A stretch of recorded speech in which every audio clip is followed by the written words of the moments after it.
अच्छा सोचने के लिए। मैं अभी दान कर नहीं सकता क्योंकि मेरे पास पैसा नहीं है, अभी मेरे हाथ भी नहीं है, पर मैं दान करने का भाव रखता हूँ। मैं कुछ कर नहीं सकता पर बहुत कुछ करने का भाव रखता हूँ। मैं ईश्वर को पा नहीं सकता पर ईश्वर को पाने का भाव रखता हूँ। इतना भाव बनाने के लिए बुद्धि जो ईश्वर ने दी है उसके लिए तो धन्यवाद दे ही सकता हूँ। जो होगा सो होगा। मतलब उस विषम परिस्थिति में भी वो आदमी नेगेटिव नहीं था, उसने नकारात्मक सोच नहीं रखी। वो अपने भाग्य के लिए रोया नहीं कि भगवान ने तुमने हमें ये नहीं दिया। जिनके हाथ पांव हैं वो लोग रोते हैं, भगवान ने हमें ये नहीं दिया, वो नहीं दिया, ये नहीं दिया, वो नहीं दिया। अरे जितना दिया उसकी वैल्यू कहां कर रहे हो तुम? जो नहीं दिया उसके लिए रोए जा रहे हो, जो दिया है उसका धन्यवाद तो देते नहीं हो, जो नहीं है उसके लिए रोते रहते हो। भैया जी, आप जितने लोग यहां बैठे हैं सबसे अमीर लोग हैं आप, क्योंकि आपके पास अपने चलने के लिए खुद के पांव हैं। आपको दूसरों का सहारा लेना नहीं पड़ता चलने के लिए। अमीर हैं आप, अपने सहारे से चल लेते हैं। आप अमीर लोग हैं कि अपने हाथ से खा लेते हैं, अमीर लोग हैं कि अपनी आंख से देख लेते हैं, अमीर लोग हैं कि आप खा के पचा लेते हैं। भक्तों, उन लोगों से जाकर पूछिए। कल हम कथा से जा रहे थे तो पीछे ही कल की ही घटना है। पीछे साइकिल पे वो बैठे हैं, अभी बैठे हैं। भाई कैमरे से जरा उनको लीजिए। वो बैठे हैं भैया जी, वो साइकिल पे बैठे हैं। हमने पूछा कि आप ऐसे रहते हैं? हाँ, हम ऐसे रहते हैं। उनको आगे ले आओ। हमने कहा आप ऐसे रहते हैं? हाँ हाँ, हम ऐसे ही रहते हैं। कब से ऐसे हैं? बोले बचपन से। पोलियो है, चलना भी नहीं है, ना पांव काम करते हैं विशेष, ना बहुत हाथ ही काम करता है। हाँ, कैसे खाते होंगे, कैसे जीते होंगे, पर जी रहे। ईश्वर का धन्यवाद, वो रोज कथा में आते हैं। ये सज्जन देखिए, ये सज्जन रोज कथा में आते हैं और ये शिकायत भगवान से नहीं करते, ईश्वर का धन्यवाद देते हैं कि चलो कुछ नहीं है तो उसका गम नहीं, जो है उसका शुक्रिया। कान तो दिए ईश्वर ने, कथा तो सुन ही सकते हैं, आंख दी विधाता ने, देख तो सकते हैं। जो नहीं दिया उसकी शिकायत क्या करें, जो दिया है उसका धन्यवाद किया जाए। यदि आपको रोना है तो आप किसी भी बहाने से रो सकते हैं, और खुश रहना ना मेरी माँ, तो खुश रहने के भी बहुत बहाने हैं। किसी भी बहाने से जीवन में खुश रहा जा सकता है, प्रसन्न रहा जा सकता है। इसलिए मेरी प्रार्थना है कि खुश रहा जाए, संतुष्ट रहा जाए। अपने जीवन में विधाता ने जो दिया है खुश रहा जाए, शिकायत ना की जाए। कल इन्होंने कहा कि हमें एक साइकिल चाहिए 3 चक्के की। हमने कहा ठीक है, आज हमने इनके लिए बढ़िया सी साइकिल लाए हैं कि इन्होंने हमसे कुछ मांगा है, कुछ कहा है तो देना चाहिए। यही सेवा है, यही दान है, यही धर्म है। हाँ, आज इनके लिए एक साइकिल आप सभी भक्तों की ओर से। ये दास की ताकत कहाँ कि हम कुछ देने के लायक नहीं है। ठीक है, विधाता ने जिस लायक आपको बनाया है उस प्रकार से आप सेवा करते रहिए, जुड़े रहिए, दीन दुखियों का दुख दर्द समझते रहिए। हाँ भक्तों, आज भगवान, अब बताइए आपको भगवान से शिकायत करनी चाहिए क्या? आप अमीर होके नहीं, हाथ पांव आंख नाक कान के धनी होके नहीं, शिकायत नहीं करो, शिकायत बिल्कुल मत करना। जो दिया मालिक ने संतुष्ट, खुश खुश रहो। राधे राधे, खुश रहो। ये बचपन से ऐसे है, जन्म से। आज इनकी उम्र लगभग 50 साल की है, लगभग। बताइए 50 साल से जो व्यक्ति एक कदम ना चला हो, 50 साल से जो व्यक्ति अपने हाथों से एक गिलास ना उठाई हो, आप उसका दुख समझ सकते हैं। पर आपको लगता है कि हम बड़े दुखी हैं। ना मेरी माँ, आप बहुत सुखी लोग हैं, बहुत सुखी हैं, आप बहुत सुखी लोग हैं, फिर भी अपने आप को दुखी मानते हैं, तो मैं क्या कर सकता हूं। सब कुछ है आपके पास। चलिए, इनकी साइकिल आ गई भाई, चलिए आ रही है।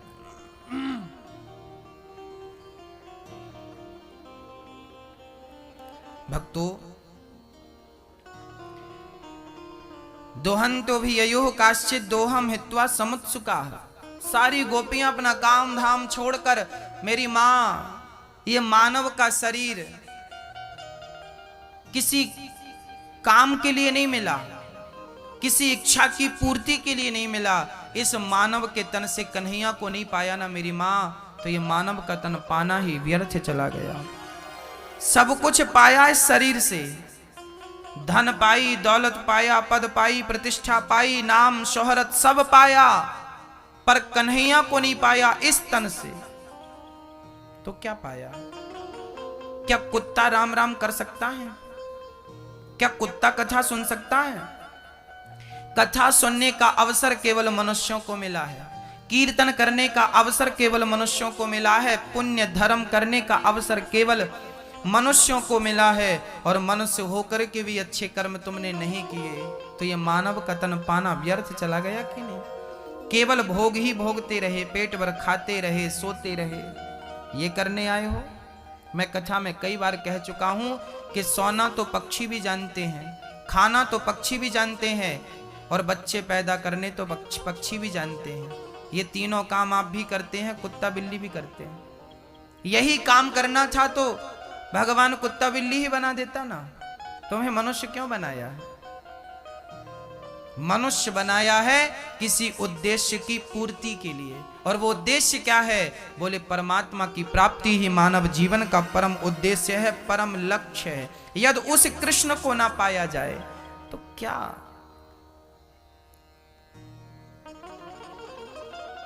एक पिता ने लड़की का विवाह किया, बहुत सारा धन धान्य दिया दहेज में, पर लड़की ससुराल गई तो पता चला कि लड़की अपने पति से प्रेम ही नहीं करती। लड़की अपने पति से प्रेम ही नहीं करती, उसे पसंद ही नहीं है वो लड़का जिस लड़के से विवाह पिता ने किया है।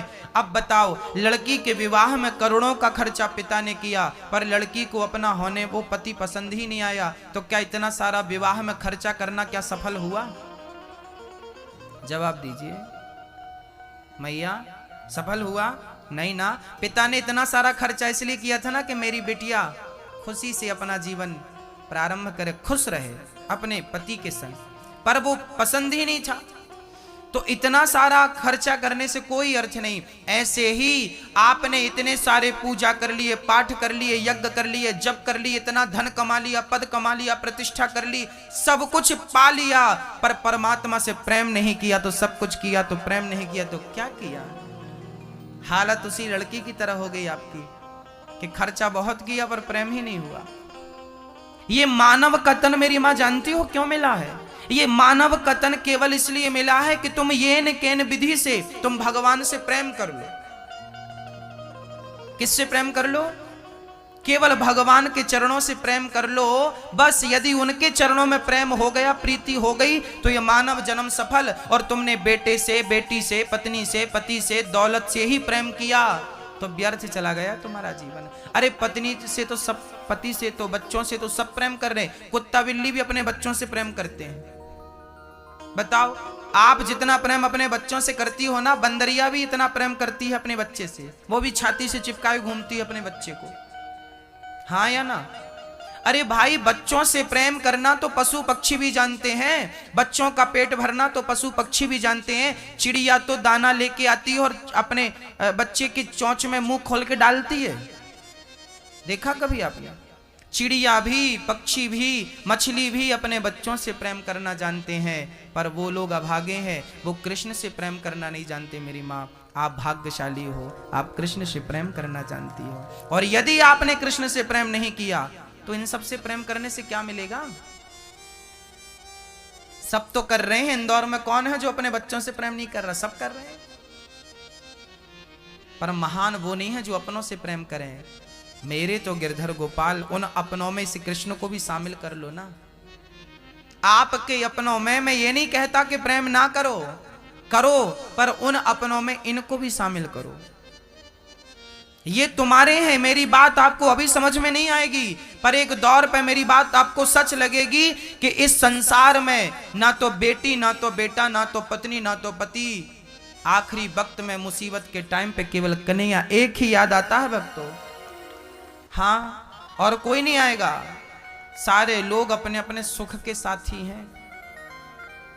पति भी पत्नी से सुख चाहता है, पत्नी भी पति से सुख चाहती है, माँ बाप भी बेटों से सुख चाहते हैं। बेटा सेवा करेगा, गिलास भर पानी देगा। बेटे भी माँ बाप से सुख चाहते हैं कि हमें अच्छा पढ़ाएंगे लिखाएंगे, पापा के पास पैसा है, चिपके रहो। हाँ, हर व्यक्ति, चाहे किसी का भी आप बैकग्राउंड चेक कर लीजिए, हर व्यक्ति स्वार्थ से जुड़ा है। पति भी पत्नी से स्वार्थ चाहता है। आप उसकी बातें मानती रहो, इच्छाएं पूरी करते रहो तो अच्छी हो, और एक बार यदि उसकी इच्छाएं पूरी नहीं भई, बात नहीं मानेगी तो गुस्सा करता है। संत लोग कहते हैं कि कोई व्यक्ति किसी से प्रेम नहीं करता, केवल अपने स्वार्थ से प्रेम करता है। स्वार्थ सिद्ध हो गया, चला गया। जिस दिन स्वार्थ पूरा हो जाएगा ना, किसी का भी, चाहे वो कोई स्त्री हो, पुरुष हो, बेटी हो, बेटा हो, स्वार्थ सिद्ध होने के बाद कौन किसी को पलट के देखता है? स्वार्थ लाग करें सब प्रीति, सुर नर जन मुनि की यह रीति। ऐसी थोड़ी लिखा है शास्त्रों में। सारी दुनिया स्वार्थ से आपसे प्रेम करेगी मेरी मां, पर एक कन्हैया है जो निस्वार्थ प्रेम करता है। और मेरी मां, प्रेम की सही कीमत, प्रेम का सही मूल्य कौन चुकाता है? सुदामा ने प्रेम किया कृष्ण से, तो मूल्य कैसे चुकाया? अब बताओ, आपके घर भी तो अतिथि रोज आते होंगे, क्या आप कृष्ण जैसे बनकर उन अतिथियों से मिलते हैं क्या? क्या कोई अमीर आदमी कृष्ण जैसा, क्या फकीर आदमी सुदामा जैसों को गले लगाएगा? भाई, जिसकी धोती फटी हो, जिसके पांव में कांटे चुभे हो, जो भिखारी हो, ऐसों को गले कौन लगाता है? पर प्रेम का मूल्य तो कृष्ण चुका सकता है। गले लगाकर आज कृष्ण ने प्रेम का मूल्य चुकाया है। ये प्रेम की परिभाषा, ये प्रेम का मूल्य, कीमत है। ये प्रेम किया था जटायु ने, तो जटायु पक्षी था, पर कन्हैया ने, राम ने प्रेम का मूल्य कैसे चुकाया? बोले जटायु का अंतिम खुद के पिता मर गए, संस्कार करने नहीं गए राम जी, पर जटायु के लिए रोए हैं राम जी। उनके जटायु के शरीर पे लगी धूल अपने केसों से, बालों से, जटाओं से साफ की राम ने। वाह राम, धन्य है आप। ये प्रेम का क्या मूल्य चुकाया? जटायु ने प्रेम किया तो देखिए मूल्य कैसे चुकाया। अरे मीराबाई ने प्रेम किया। यदि हम आपसे प्रेम करेंगे ना तो आप हमें अपने घर पे जगह दोगे, पर भगवान से प्रेम किया मीराबाई ने तो अपने हृदय में जगह दी है मीराबाई को गोविंद ने। द्वारिकाधीश, आज कहीं मीरा की समाधि नहीं बनी मेरी माँ। आखिरी समय मीराबाई कीर्तन करते करते गोविंद के मुख में समा गई थी, द्वारिकाधीश के यहां हृदय में समा गई थी। कहीं समाधि नहीं है मीराबाई की। प्रेम किया था तो यहां जगह दी। ये दुनिया वाले प्रेम का क्या मूल्य देंगे? हजार अच्छाई करना, तुम मेरी बात पे यकीन नहीं है, प्रैक्टिकल करना। आप हजार अच्छाई करना और एक गलती हो जाए ना तो दुनिया के लोग हजार अच्छाई भूल जाएंगे आपकी और एक गलती को याद रखेंगे। पर मेरा कन्हैया, हजार गलतियां करना, कुछ एक अच्छा हो जाएगा ना तो कन्हैया तुम्हें गले लगाएगा कि तुमने एक तो अच्छा किया है। पूतना मौसी मारने आई थी जहर पिला के, पर उसने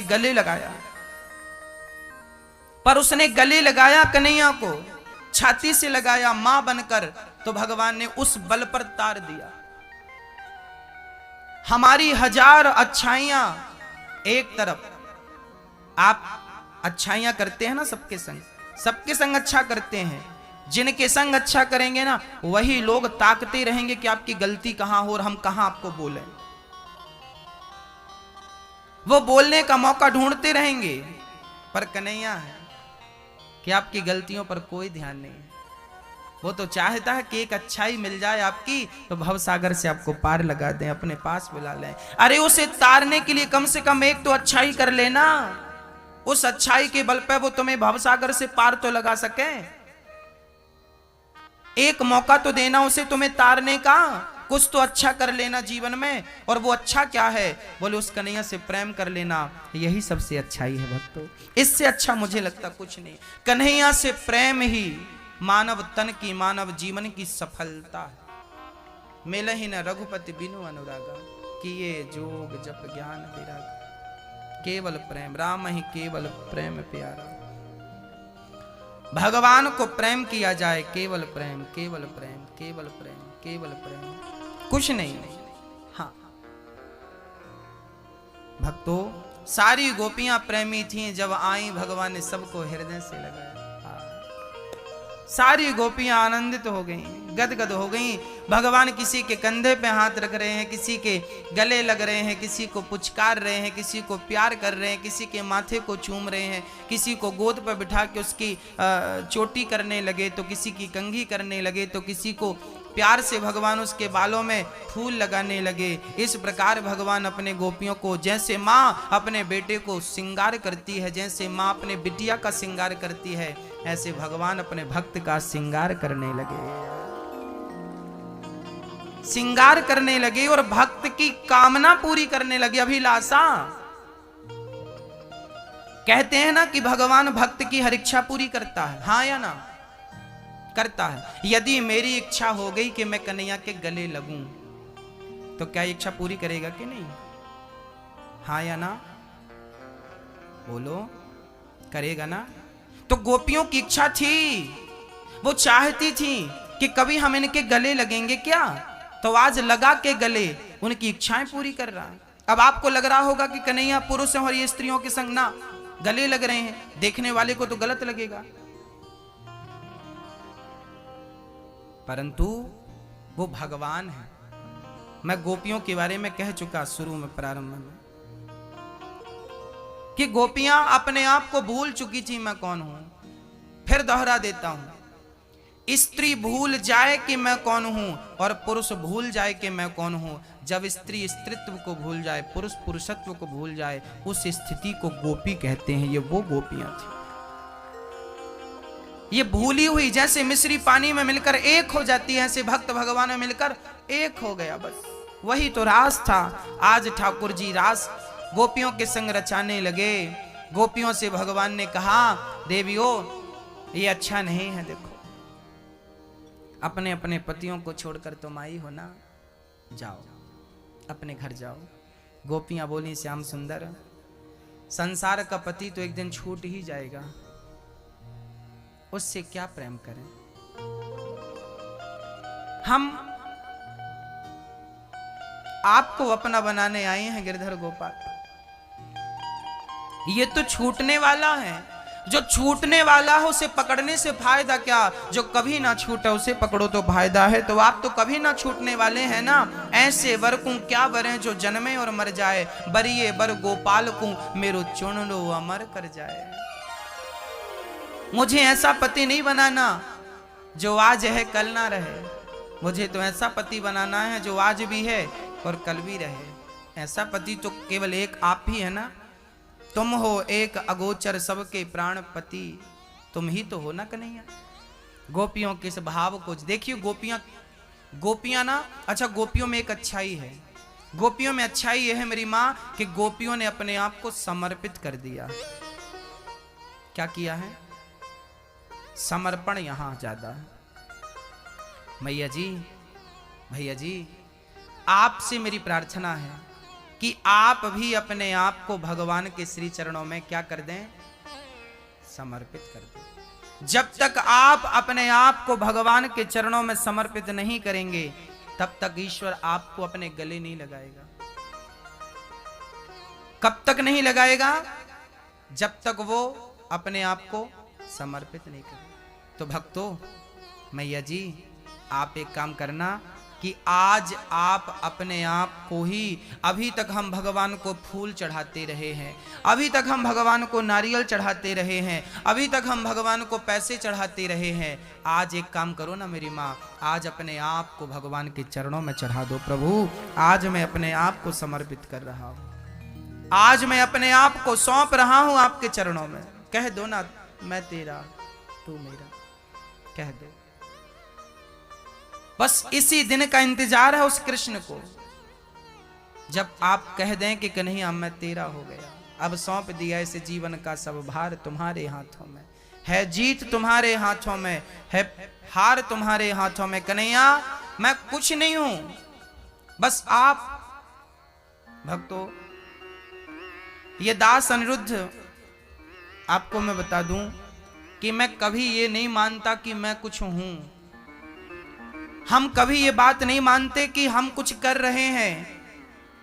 भागवत आप कहते हैं ना कि भागवत करते हैं ना, मेरी माँ भागवत मेरी ताकत नहीं है कि मैं कर सकूं, मेरी ताकत नहीं है कि मैं आपके बीच में बोल सकूं। मेरी माँ कृष्ण ही मेरी वाणी है, कृष्ण ही मेरी वाणी के माध्यम से आप तक पहुंचता है। कृष्ण ही, वो कृष्ण ही है। मेरी वाणी में इतनी ताकत नहीं कि मैं आपको कुछ समझा सकूं, कुछ बतला सकूं। मेरी वाणी से निकलने वाला हर शब्द, मेरी वाणी कौन है, वो ना चाहे तो क्या मैं बोल पाऊंगा? मेरी माँ, आप क्या शक्ति है मेरे पास बोलने की? नहीं ना। भक्तों, मैंने तो अपने आप को सौंप रखा है। सच कहता हूं मेरी माँ, परमात्मा ही अपना कोई काम मेरे माध्यम से करा रहा है, बस मैं तो निमित्त हूं। यदि आपको शब्द कहे जा रहे हैं तो ये शब्द मेरे नहीं है, ये कन्हैया के शब्द है। वो खुद मेरे माध्यम से आपसे कुछ कहना चाह रहा है। हम माध्यम हैं, वो खुद कह रहा है आपके लिए, ऐसा नहीं ऐसा करो। हम कौन होते हैं कुछ कहने वाले? भक्तों, हम शून्य हैं, जीरो हैं, कुछ नहीं। वो चलाने वाला वही है, सब कुछ करने वाला वही है। हमने तो अपना माथा उनके चरणों में रख दिया है, उनको अपने मस्तक पर बिठा रखा है। कन्हैया बस हमारा कोई अस्तित्व नहीं है, कोई अस्तित्व नहीं है, कोई पहचान नहीं है हमारी अपनी, कुछ नहीं है हम। सच कहूं मेरी माँ, आप जितनी माँ यहाँ बैठी हो ना, और जितने भक्त यहाँ बैठे हैं, आपके पांव में जो धूल लगी है ना, मुझे लगता है कि उस धूल का 100वां हिस्सा ही मैं हूं। उस चरणों की धूल भी आपके, आप भक्तों के चरणों की धूल मैं बन जाऊं तो बड़ी कृपा हो जाए। मैं तो आपके ये दास अनिरुद्ध तो आपके चरणों की धूल भी नहीं है, तो मैं अपने आप को और क्या मानूं?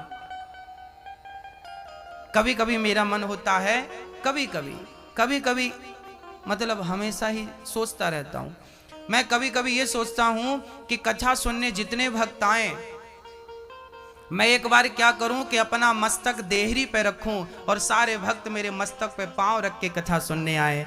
ऐसे भक्त जो कथा सुनने वाले भक्त हैं, आप सभी भक्तों के चरणों की धूल हमें मिल जाएगी तो ही जीवन पावन होगा। भक्तों, जब ये चरणों की रज उड़ उड़ के मस्तक पे जाती है ना, तभी बुद्धि निर्मल होती है, तभी उस मन मंदिर में गोविंद आकर बैठता है। नहीं, संभव नहीं है। भक्तों, आप बहुत बड़े भक्त हैं, आपके अंदर बहुत बड़ी शक्ति है, बहुत बड़े अनुयायी हैं गोविंद के। हाँ, हम तो अपने आप को आपके चरणों की धूल मानते हैं। शायद वो भी बन जाएं, वो भी प्रार्थना करते हैं कि यही बना दो, वो भी नहीं है हम, तो हम अपने आप को क्या मानेंगे? हमारी क्या हैसियत है? इसलिए